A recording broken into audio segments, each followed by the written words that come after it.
Good evening and happy Friday. This is CTV News for July 11th. I'm Rochelle Metzger. And I'm Byron Scott. Thank you for joining us.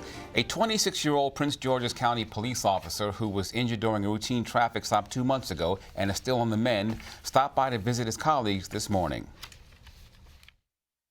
I remember hearing a screeching sound and a vehicle striking the back of my vehicle. And that's about all Prince George's police officer Joshua Olasi remembers about the day he was nearly killed. It was 2 months ago, May 22nd, early in the morning, a routine traffic stop in District Heights, when, all of a sudden, a minivan veered off the road, striking 3 police cruisers and Officer Olasi, pinning him under the weight of the van.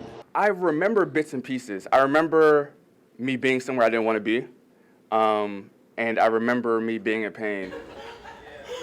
Olasi, who has not yet returned to the force, visited his colleagues today at District 3 in Palmer Park.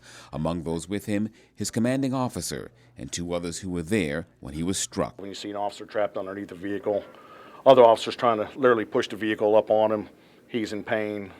You can see just in his eyes alone what he was going through. He's in the car screaming, but we were just trying to keep him calm until paramedics got there. The injured officer was rushed to Prince George's Hospital Center with a collapsed lung, concussion, injuries to his ribs, left knee, facial scars, too many to keep track of. Every day that passes by, when I go see my doctors, I feel as though they tell me something new, because I didn't know about the lacerated liver, and she was like, yeah, lacerated liver.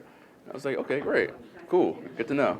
While Olasi's fellow officers visit him daily, today was his first time back in the building. He's anxious to get back to work. Once again, I am blessed, so I'm glad to be here. And Olasi says his ribs and left knee are still healing, and he can't wait for the doctors to give him the okay to get back to work. An election law is in question tonight as a candidate for the Prince George's County Council asks for a recount of votes. CTV's Stephen Graves is at the County Board of Elections with more. Just when we thought the race for the County Council District 2 seat was over, well, it continues, and this time with a little bit of controversy. Now, you might remember about 2 days ago, we brought you the news that newcomer Denny Tavares pulled away with a victory by 6 votes. This came after about a week of counting both absentee and provisional ballots. Now, during this process, attorneys are brought in to check the validity of the ballots, like signatures or making sure voters are registered correctly.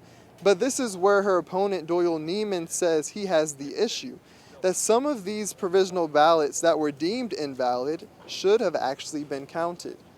Well, yesterday we filed a request for a recount of some of the provisional ballots that were not really counted in accordance with the statute. And so a number of voters, up to 2 dozen probably, were disenfranchised. These were people who moved from one area to another area. And they went to the precinct that they voted in, that they lived in, and voted.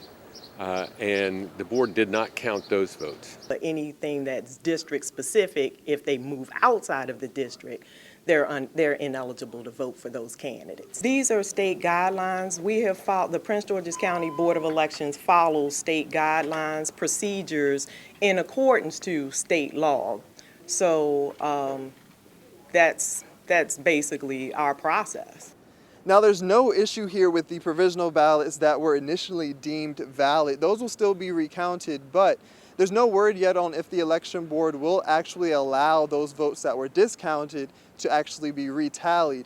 Now, staff members and the election board will be back here on Saturday. We could have a result as early as the end of the day. In Largo, Stephen Graves, CTV News. Stephen tells us that there are about 100 valid provisional ballots for officials to recount tomorrow. The board says that thus far they're confident they have conducted this canvassing in a correct and fair way. And the feds are now considering a site in northern Maryland as a possible shelter for immigrant children who cross the U.S. border illegally.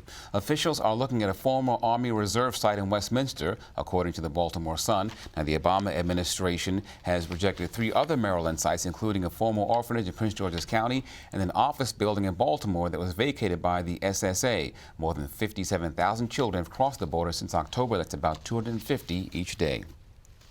Results are in for Maryland school assessments, and they show an across-the-board decrease in scores. Elementary students dropped in reading by more than 2 percentage points and by more than 8% in math. Middle school students didn't fare much better. Their scores decreased nearly 5% in reading and more than 9% in math. This is the final MSA as school systems transition to new college and career-ready standards in preparation for new assessments. And you are watching CTV News. I'm Byron Scott. And I'm Rochelle Metzger.